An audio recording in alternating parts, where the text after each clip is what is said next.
ಕೆರ ಸೂರ್ಯಯ್ಯಪ್ಪನವರು ಗ್ರಾಮ ಪಂಚಾಯತಿ ಉಪಾಧ್ಯಕ್ಷ, ಮೊದಲು ಅಧ್ಯಕ್ಷನಾಗಿದ್ದೆ. ನಾನು ಈ ಗ್ರಾಮಕ್ಕೆ ಉದ್ಗಮ ಆಗಿದಂಥ ಮಲ್ಲೂರು ಗ್ರಾಮ, ಇದು ಬಹಳ ಹಿಂದಿನ ಕಾಲದಿಂದ ಒಂದು ಸಣ್ಣದ ಕಿರಿದಾದ ಒಂದು ಸೇತುವೆ ಇದ್ದು ಬಹಳ ಜನರಿಗೆ ಈ ಸಾವು ನೋವನ್ನು ನಾವು ಅನುಭವಿಸ್ತಾ ಬರ್ತಾ ಇದ್ವಿ.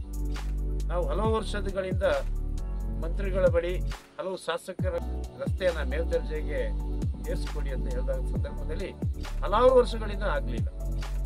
ನಾನು ಪಂಚಾಯತಿ ಸದಸ್ಯ ಮತ್ತು ಅಧ್ಯಕ್ಷರಾದ ಮೇಲೆ ನಮ್ಮ ಮಾನ್ಯ ಶಾಸಕರಾದ KG ಬೋಪಯ್ಯನವರ ಹತ್ರ, ನೀವು ದಯವಿಟ್ಟು ನಿಮ್ಮ ಅವಧಿಯ ಮುಗಿಯೋದ್ರೊಳಗೆ ನಮಗೆ ಒಂದು ಈ ಸೇತುವೆಗೆ ಹಣವನ್ನು ಕೊಡಿಸ್ಬೇಕು ಅಂತ ಹೇಳಿದಂಥ ಸಂದರ್ಭದಲ್ಲಿ, ಆ ಕೊರೋನಾ ಕಾಲದಲ್ಲಿ 228 ಕರ್ನಾಟಕ ರಾಜ್ಯ ಸರ್ಕಾರದಲ್ಲಿ ಬೇಡಿಕೆ ಇದ್ದರೂ ಸಹ 3 ಸೇತುವೆಗಳು ನಮಗೆ ಕರ್ನಾಟಕ ರಾಜ್ಯ ಸರ್ಕಾರದಿಂದ ಸ್ಯಾಂಕ್ಷನ್ ಆಗಿತ್ತು.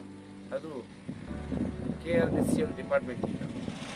ಹಲವು ಸತಿ ನಾನು ವಿಧಾನಸೌಧದ ಹತ್ರ ನಾನು ಬೋಪಯ್ಯನವ್ರ ಹತ್ರ ಹೋದಾಗ ಅಧಿಕಾರಿಗಳ ಜೊತೆ ನಮ್ಮನ್ನು ಕರ್ಕೊಂಡು ಹೋಗಿ ಈ ಒಂದು ಎಸ್ಟಿಮೇಟನ್ನು ಮಾಡಿಸಿ ಆ್ಯಕ್ಷನ್ ಪ್ಲಾನ್ಗೆ ಸೇರಿಸಿ ನಮಗೆ ಒಂದು ಸ್ಯಾಂಕ್ಷನನ್ನು ಕೊಟ್ಟಂಥ ಸಂದರ್ಭದಲ್ಲಿ ಈ ಸೇತುವೆಗೆ 7 ಕೋಟಿಯಷ್ಟು ನಮಗೆ ಹಣವನ್ನು ಸ್ಯಾಂಕ್ಷನ್ ಆಗಿತ್ತು.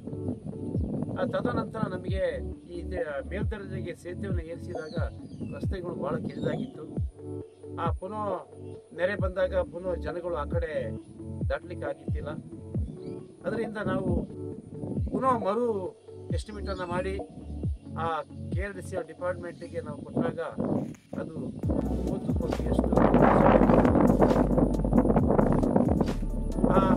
ಆಗ ಸುಮಾರು ಅಕ್ಕಪಕ್ಕದ ಕೃಷಿಕರು ಸೇತುವೆ ಮೇಲ್ದರ್ಜೆಗೆ ಏರಿಸಿದಾಗ ನಮ್ಮ ಕೃಷಿ ಗದ್ದೆಗಳು ಮುಳುಗಿ ಹೋಗುವಂಥ ಒಂದು ಸಂದರ್ಭ ಬಂದಾಗ ಅಲ್ಲಿಯ ಮೇಲಧಿಕಾರಿಗಳು ಬಂದು ಇದನ್ನು ಸರ್ವೆ ಮಾಡಿದ ಸಂದರ್ಭದಲ್ಲಿ ನೀರು ಸರಳವಾಗಿ ಹೋಗುವಂಥ ಮಾಹಿತಿಯನ್ನು ಯಾವುದೇ ಕಾರಣಕ್ಕೂ ಹೆದರಬೇಡಿ, ನೀರು ಇದಕ್ಕಿಂತ ಸರಳವಾಗಿ ಹೋಗುತ್ತೆ ಅಂತ ಮಾಹಿತಿ ಕೊಟ್ಟಾಗ ನಾವು ಕೆಲಸ ಅದು KG ಬೋಪಯ್ಯನವರಿಗೆ ನಮ್ಮ ಗ್ರಾಮದ ಪರವಾಗಿ ಒಂದು ಧನ್ಯವಾದಗಳನ್ನು ಸಹ ನಮಗೆ ಹೇಳಬೇಕಾಗುತ್ತೆ. ಈಗ ಉದ್ಘಾಟನೆ ಕೆಲಸ ಕಾಮಗಾರಿಗಳು ಮುಗಿಯುವಂಥ ಸಂದರ್ಭದಲ್ಲಿ ಚುನಾವಣೆ ಬಂತು, ನೀತಿ ಸಂಹಿತೆ ಜಾರಿ ಆಯಿತು, ಉದ್ಘಾಟನೆ ಆಗಿರಲಿಲ್ಲ. ಈಗಿನ ಶಾಸಕ ಪೊನ್ನಣ್ಣ ಅಂತ ನಾವು ಹೋಗಿದ್ದೇವೆ.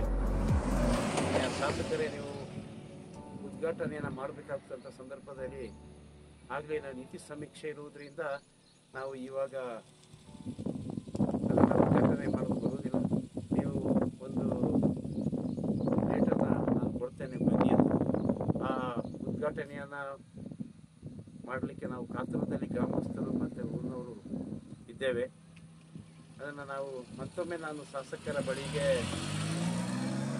ನಮ್ಮ ಊರಿನವರನ್ನು ಕರ್ಕೊಂಡು ಹೋಗಲು ಸಿದ್ಧನಾಗಿದ್ದೇನೆ. ಇದಕ್ಕೆ ಮಾನ್ಯ ಲೋಕಸಭಾ ಸದಸ್ಯರಾದ ಯದುವೀರು ಸಹ ನಾವು ಅವ್ರನ್ನ ಬರಮಾಡಿಕೊಡ್ಬೇಕಂತ ನಮ್ಮ ಗ್ರಾಮಸ್ಥರ ಮನವಿ ಇದೆ. ಮಾಜಿ ಶಾಸಕರಂತ KG ಬೋಪಯ್ಯನವರು ಸಹ ಅತಿದಾಗಿ ನಾವು ಅವ್ರನ್ನ ಬರಮಾಡಬೇಕಂತ ನಮ್ಮ ಮನವಿ ಸಹ ಇದೆ. ಇದು ಕೆಲವೇ ದಿನಗಳಲ್ಲಿ ಈ ಮಳೆ ಕಳೆದ ನಂತರ ನಾವು ಶಾಸಕರ ಬಳಿಗೆ ಹೋಗ್ತೇವೆ. ಒಂದು ಡೇಟನ್ನು ತಗೊಂಡು ನಾವು ಉದ್ಘಾಟನೆ